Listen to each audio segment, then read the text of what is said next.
প্রিয় দর্শক, আজকে আসলাম নতুন পানি আইছে আমাদের পুকুরে মাছ জাকি জাল দিয়ে মাছ ধরা মজায়। আর আমার সাথে আছে আমার চাচাতো ভাই ও আমাদের গ্রামের বাড়ি পুকুরের মাছ কত সুন্দর, আপনারা অবশ্যই দেখলে অবাক। অলরেডি মাছ ধরার টেকনিক আপনারা সরাসরি দেখতেছেন পুকুরে মাছ কিভাবে ধরা। পুকুরের পানি বেশি থাকলে মাছ এভাবে ধরলে সুন্দরভাবে মাছ ধরা যায়। আমাদের পুকুরটা অনেকটা বড় এরিয়া নিয়ে গঠিত হয়েছে। আমাদের পুকুরটা তিন দাদার সম্পদ, পুরোনো দিনের পুকুর।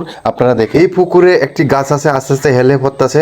ধরেন আস্তে আস্তে হেলে পড়ার কারণে পুকুরের মাছগুলো ওই জলের ভিতরে ঢুকে পড়ে। অলরেডি দেখতেছেন একটি মাছ আমার চাচাতো ভাই ধরছে। এই মাছটি কার্পু মাছ, অনেকটা বড়, মাটির তলে এগুলা বসবাস করে বেশি। পুকুরের মাছ আসলে স্বাদ, ফরমালিন মুক্ত মাছ। সবাই মাছ ছাড়বেন এবং পুকুরের মাছ খাইতে। পুরোনো দিনের দিঘিতে আমরা মাছ ধরতেছি আমাদের চাচাতো ভাই এবং আমার ভাতিজাকে নিয়ে। অলরেডি জাল দেখতেছেন, জালের ভিতর প্রচুর পরিমাণ মাছ। মাছে ভাতে বাঙালি, মাছ খেতে আমাদের খুব ভালো লাগে।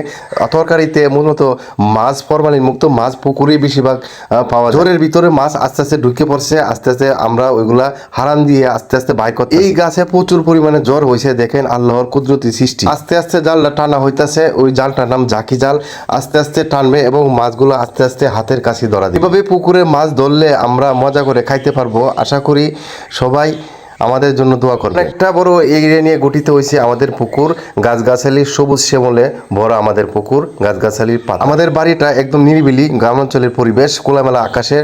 অলরেডি দেখতেছেন মাছ ধরা পড়তেছে, তো অলরেডি আস্তে আস্তে মাছ কতটুক পড়ছে আপনারা একটু উপরালি নিলি দেখতে পারবেন। আমরা মাছে বাতে বাঙালি, তাই তো কৃষি কাজ করি, সবুজ শ্যামলে ধান ক্ষেত, মাছকে বাই পেট ভরি। তো মাছ একটি জাতীয় প্রাণী, তো এই প্রাণীকে আপনারা পোষ মানাবেন, আস্তে আস্তে বড় ফরমালিন মুক্ত মাছ খেলে পুকুরে মাছ ছাড়বেন। আস্তে আস্তে কিছু খাদ্য দিতে হবে না, যদি কিছু খাদ্য দেন তাহলে আপনারা মাছ বড় হবে এবং বাজারে বিক্রি করতে। আমাদের এই পুকুরটা অনেকটা বড় এরিয়া নিয়ে গঠিত, তিন দাদার সম্পদ। ভাই পুকুরের মাছ আমরা ছাড়ি প্রতি বছরে এবং কিছু কিছু মাছ আমরা মাছ ধরার পরে এগুলা ভাগ করা হয়। ভাগ করলে সুন্দরভাবে আবার সবাই রান্না খাই একসাথে। এভাবে আমাদের বাংলাদেশের হাজার হাজার লাখ লাখ কোটি কোটি পুকুর আছে। এত পুকুর থাকতে আমাদের এত মাছের দর, বাজারে প্রচুর পরিমাণে দর আমাদের মাছের। মাছ এবং ভাত আমরা খেলে সুন্দর মজা করে আমরা পেট ভরে খাইতে পারি। আপনারা জানেন বর্ষাকালে প্রতিটা পুকুরে অনেক পানি হয়, পানি হয়ে আবার অনেক মাছ বাহিরে সাগরে, নদীতে, খালে বিলে চলে যায়।